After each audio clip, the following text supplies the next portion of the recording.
Welcome to West Virginia Commonplace. It has been a while, and I mean it has been at least a good 2 months since Podcast Collides has come out. In Podcast Collides, I like to do these episodes for the simple fact that it brings someone new into the foray of my audience, and then their audience gets to come over and hear about what we have going on over here. It's a good unity effort that takes place here. And today, I have with me all the way from the UK, Lazo. And he has a strong podcast that covers a wide variety of things. An episode, they were talking about hip hop. They were talking about different things, but I'm not going to take up all that space and explain to you what his podcast is. Lazo, you're right here. Please introduce yourself to everybody and tell everybody about your podcast. Hello, Wilbert. Thank you for having me on. My name is Lazo, like you said, and I run Lazo's podcast. So essentially, if I could summarize it in a sentence, I like to have non-filtered intellectual discussions on my podcast. And I have a whole range of topics. For example, you talked about the pop culture one. And with pop culture, we went a lot into rap and movies and kind of things that we grow up on, right? Why is pop culture so relevant?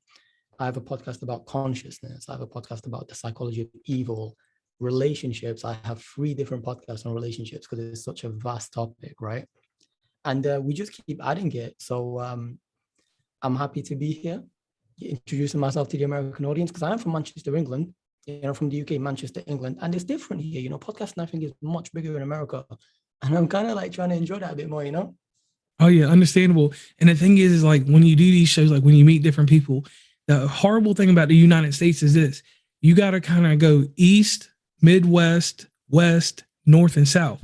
We have 5 coasts basically, or 5 directions, and you got to find the 5 people in those different areas to get it along in the United States and to gain your audience and to get a lot of popularity. And even I thought about it, I was like, I'm in the middle technically of the United States, so I'm closer to the East Coast, but my fan base goes to the West Coast. Now, your show specifically, what inspired you to do your show? Like, everybody has this deal. Like, I'll tell you mine comes from just, I'm one of them people that tells a lot of folklores and different things like that. If something happens in life, I'm going to tell the story. So for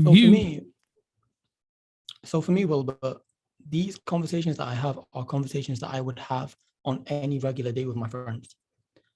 This is like my hobby. So I don't specifically treat it like my hobby. I want to be very precise when I say this. When I say I talk about consciousness, or when I say I talk about money and capitalism, these are my interests. So I'll read a book on it. I'll sit with my friends and we'll talk about it for like 30, 40 minutes. And I was thinking one day, I was at university. I'm an architecture student. And I was like, why don't we turn this into a podcast? Like, we sit here for hours debating all these things, talking about life. Let's put it out there for other people to listen to as well. And podcasting goes hand in hand with my architecture work because it's another creative medium. I edit, I make videos, I make artwork. And even though architecture is different to that, it's essentially the same thing. You create something, you create some content, you edit it, you go over it, you critique it. So it's very natural for me. This is the way my brain functions, right? Some people are very analytical, some people are very creative. So it just went hand in hand. Topics that I'll have anyway, and things that I enjoy doing, being creative. So it was almost like a no-brainer. And we just went along with it. And, me and my friends and my other guests, a lot of my guests are specifically my friends as well. So that's why it feels so natural and everything flows so well. We know each other. There's a natural chemistry there. It's not formulated to give you anything other than the natural content of me sat down in a room with my friends talking as I would. I try to be as accurate as I can, but it comes from pure interest. Okay, and with that, that's a certain type of authenticity that you're not going to find anywhere else because you have a guest on your show that you have to work that chemistry up. You have to figure it, but you and your friends, you can take all that and make great episodes. Now, let me ask you this. Outside of your catalog of episodes, what is your favorite episode that you have produced thus far? Outside of my catalog? Yeah, inside your catalog, what is the biggest episode or the best episode that you think that you have right now? Oh, that's a good question. And look, while you think about that, really, Go ahead. I really like relationships free. Okay.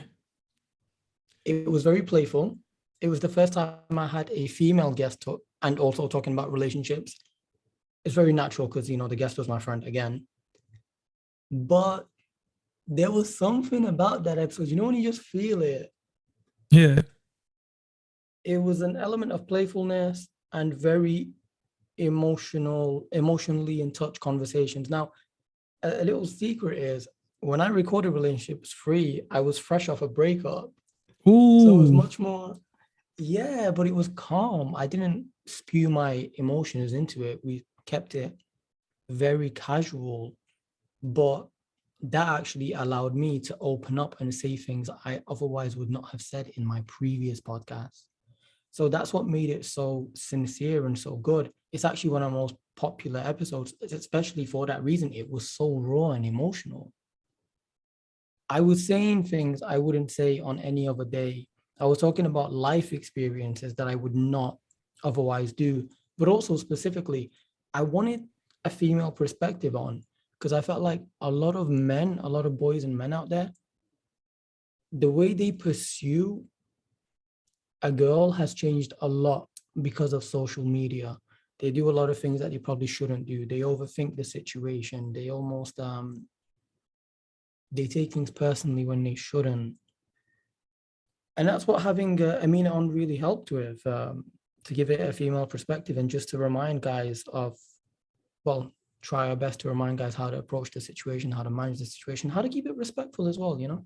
Yeah, understandable. Now you've got a year inside podcasting, and me and you talked in our little pre-call before we even got on the air about like certain subtle differences in the UK compared to the US when it comes to being on Instagram and podcasting. Could you let the audience and let other podcasters know a little bit about what the difference is like, being over there in Europe, being a podcaster compared to being over here in the US and the fan base? So first and foremost, without a doubt, podcasting is much bigger in the UK than, in America than it is in the UK. So podcasting is much bigger in America and over in the States than it is in the UK. And I tell you the first time I realized that, I've got a Greg, we're gonna have to do some editing on this. I got a friend called Greg. He runs Sets and Reps podcast and he's American. Meeting him kind of started around the same time, but I realized something very quickly. Greg always found it easier to get guests on. And I realized that's just because in America, you guys like podcasting so much more. And then I also looked at just general research of how many podcasts there are here in comparison to how many podcasts there are in America, how many people pay for their subscription services here in terms of Anchor or Podcast Co. When you look at the numbers altogether, you start to see a trend that this thing is much more popular over in the States. Simple reason being, I think, because when you actually look at the sphere of influence, when you look at the biggest podcast in the world, look at Patrick Bet David, Joe Rogan, Lex Friedman, Jocko Willink, they're all American too. So it's actually no coincidence whatsoever that podcast has been picked up much more in America because the biggest people to do it are American, right? True. And that's probably one of the main reasons here. And maybe you guys are a bit more confident as well. I don't know. Maybe you guys are much more open with putting yourself out there, putting your voice out there, much more of an outspoken nation, although I don't think that's necessarily what it is. But if I had to pin it down to one thing, it would be that the best podcasters are American. And that just influences everybody more. Maybe you take a bit of pride in it, knowing how good you are at it, you know? Okay. And one thing that I will say that I noticed, because I've worked with a lot of people from the UK, in podcasting. The one thing that I did notice, and it's kind of weird, the way that you all are divided, by where you live. Like you're in Manchester. The other couple that I talked to, I forgot where they were from, but they were close. They were in England, but they were closer to like Ireland and stuff like that. Like you could get on a boat or some ferry and go over to Ireland. So with the different divisions and like where you are is hip, and everybody knows Manchester United. You're in a popular place, Manchester City. The football that's out where you are brings a certain excitement to where you are. So obviously you should have a great following because of where you are. And like you said earlier, the actual listening to podcasts, it's a weird thing because I think over in America, our radio, like, we all grew up listening to talk radio and different things like that at an early age. We had Howard Stern and all this other stuff. So we've always had a decent volume with that. And obviously you guys have had it too, but y'all are the techno music, all the big rave, and then and with the rap that comes from over where you're from, like it's a Dizzy Rascal, at least from my generation. It's a whole different scene there. So let's get more into some podcast creator things. You created a show, and it is a very good show between me and the rest of the 8 crew that work with me. Irish Steve, he can take a little bit more credit because he gets like the perspective that you guys put on like rap music and different things from where y'all are to hear. What do you believe are some common mistakes that podcasters make initially when they start doing episodes? And the reason I'm asking you this is because understand this, Lazo. Well, you're a podcaster from the UK. You have a different influence on people when they hear these gems come out of your mouth right now. So whatever you say is going to be etched in stone, and then it'll be turned into diamond. The pressure will make it into diamond. So let me know some common mistakes that people make. All right, let me give a think briefly. Okay. Ironically, I think the biggest mistake podcasters make these days is that they think they can turn on a mic, talk about anything and everything, and people are just going to sit down and listen to it and give them views and ratings. Now, Andrew Schultz and Akash can do that on Flagrant 2 because they're funny. And maybe Joe Rogan can do that. But I think for the general person who is building themselves up, there has to be a vision for what you're actually making, what you're putting out there. I know a lot of people that just think they can turn this mic on, talk about relevant issues of the week, and that in the long term might make them successful. Now it might do. I don't have all the answers for you, but I think a podcast essentially is like anything else. You got to set it out with a plan.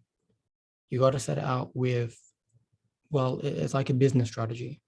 What is it you want to relate to the world? And how do you expect it to come about? So I'll give you, I'm going to give you some top tips from my personal end. Okay. First one. It goes without saying that men listen to podcasts more than women do. And that also is because of the influence of YouTube. YouTube is also male dominated. And whenever you look at viewership and stuff like that, you'll find the algorithms show that it's more male leaning. So one thing that me and my previous co-host did right from the beginning, we were like, well, we know we're going to get the male listeners, but how do we cater to the females? So then we started doing certain topics that we know they liked. We found that through our sphere of influence, we found that women prefer the relationship podcast. Women prefer the thought-provoking consciousness podcast. So we were like, well, we've got to have a balance. We've got to have the stuff that we know that people will listen to, males, and things for females as well. Because in the long term, I'll get my male listeners. It's like sports. Again, predominantly something that males lean towards more. So that's gonna passively grow. But to really make yourself into something successful, how do you get the people on board that otherwise wouldn't be on board? So that's when we started getting feedback from friends and people that we knew. And I started putting a lot of polls up on Instagram to make sure that everything that I was trying to do, I'm doing my best to aim for and actually shoot right in the middle. Another mistake is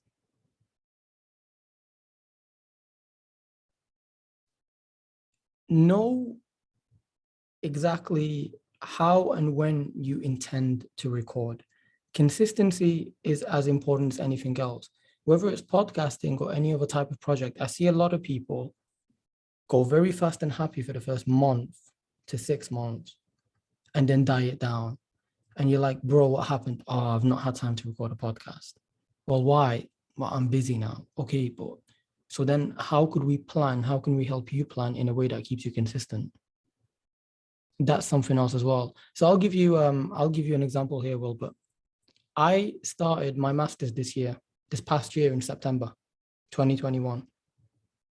Knowing that I was going to start my master's, I had content ready in the bag. Yes. So that when I started my master's, I didn't always have to be in the studio to keep my podcast going. And also, I'm going towards my Easter break now within the next 2 weeks. So I'm going to make sure in that Easter break, I go gung-ho, I record 3 to 4 podcasts, so that when I'm doing my final submissions in May and June, I don't have to worry about getting in the studio. So planning is a big thing. There's something about podcasting. People sometimes think it's a bit too easy. I don't think they respect the craft until they come into it. Right. And another really big thing is how you are on the mic really matters. Me and you are clearly social people. We can have this podcast done, and at the end of it, there'll be minimal editing because we also speak fluently. We don't stutter much. So you've got to be honest with yourself. When you also start that podcast, how good are you at communicating, not just with other people, but how good is your communication through that mic? You want to be clear. You want to make sure that you're being concise with your points. And sometimes that takes longer for some people than it does for others. I'm naturally very extroverted, but I have friends who are naturally introverted. So with them, I'm like, just take more time, bro. Take your time. You don't have to release a podcast straight away. The industry isn't going anywhere. It's going to keep growing, but you got to make sure that you're doing this right for yourself. So I hope I've answered your questions properly, because sometimes I like to go off on tangents, but that's the best advice I can give. And certainly, like with myself, like I said, this is why I want the American market more, because podcasting is more appreciated over there in the States. Probably just because it's much bigger. Also, with your points about talk show and radio, I agree. I think because talk show and radio was so big in America, it became more of an influence. Podcasting became more of a thing. Yeah, pop culture really resonates. Also, you said Howard Stern, so shout out to Beetlejuice. Yes. And one thing that I'm going to take away from what you said, and I'm going to give it right back to audience. Building a content library. That's something that if anybody follows anything I do, they know that I've got episodes till I could die tomorrow, and you will hear from me at least until 2023 or almost 2024 now, probably after this episode 2024. I had to do it because behind the scenes, and this is my little secret that I like to throw out there, I take a lot of breaks in podcasting. All my ads are automated through Facebook Business Suite. So anything that posts on Instagram and different places like that, and I got Hootsuite to post everywhere else. So I take like a day like today, Sunday, like probably 5 hours before this, I've already got the ads ready for April and May. So I can just relax. And with Instagram, I turn the notification off. And when I want to check on stuff, like if we have a conversation, sometimes you'll see that there's a little bit of time between them because I don't get the notification. I just check it when I'm ready to. So I do a lot myself personally to not put pressure in this. And I don't understand, like the thing that bothers me in this is it doesn't take that long to make a podcast. You have to, the worst part of it is the editing and the everything that happens, the post-production, pre-production and actually production. Just like last night, me and this lady did 3 episodes, right? Over a little 4-hour stretch, basically, and just went from there. And they were episodes, one was for my catalog, the others were for hers. And we just banged it out. So now that if something happens, or, like you said, if anything that happens, she's got episodes. So before we jump out of here, there's a few little things that we do on here. I'm going vintage. We used to ask a question. Like, I want to know something about you that nobody else knows. Back a long time ago, I had a lady that came on the show, and the sound of a pop can or soda can opening would drive her crazy, and she couldn't do nothing for the rest of the day. It was debilitating, like it just froze her. Another lady would go to a thrift store, buy artwork, and put rhinestones on it, and then resell the artwork. That was her hidden talent. She made lots of money with it. So Lazo, you are on the hot seat now. What is a secret or a talent that no one knows about you that you're going to let us know today?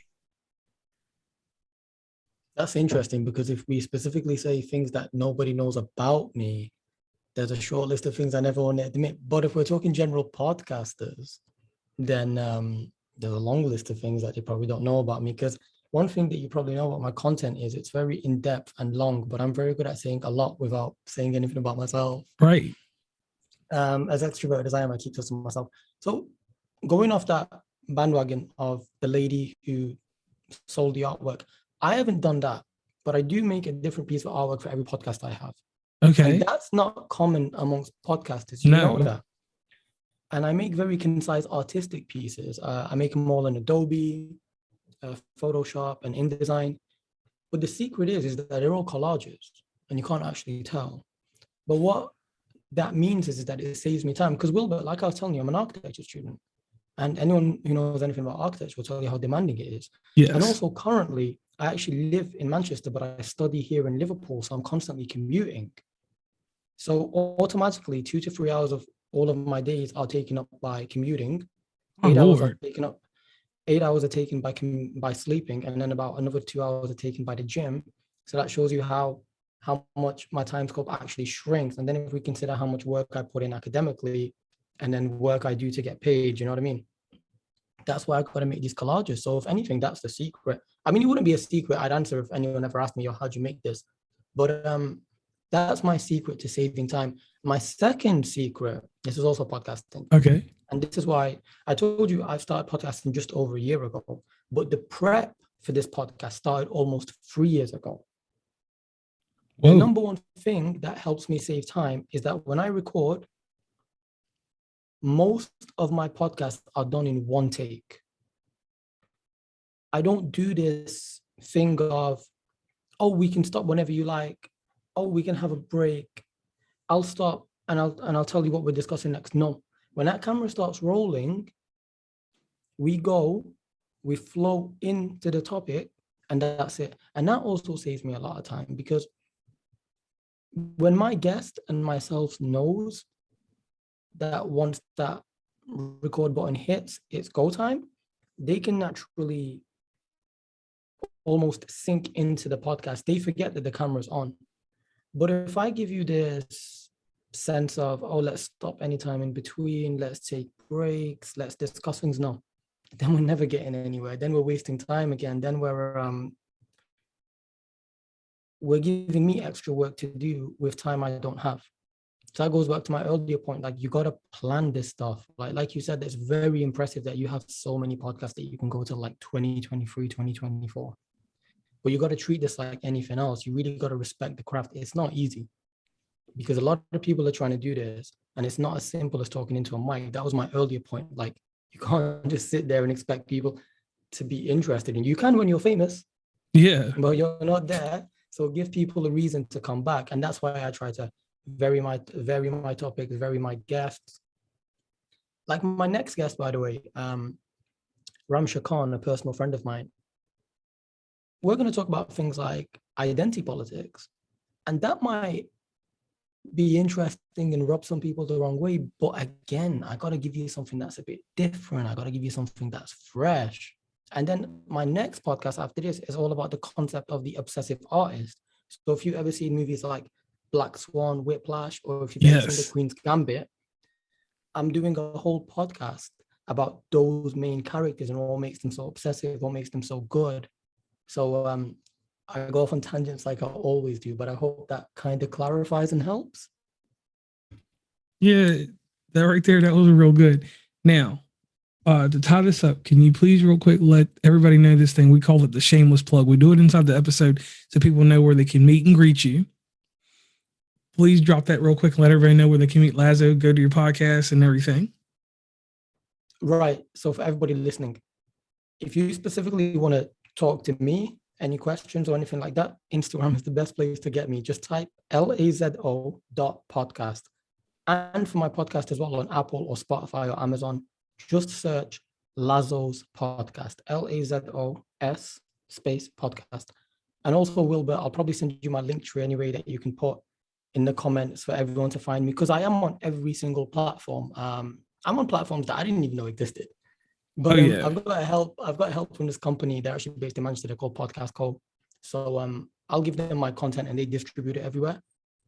So I don't think it's a shameless plug. It's part of the enjoyment. Like I get to have people listen to my content from America that I otherwise could not reach. And that, by the way, that's the beauty of social media, right?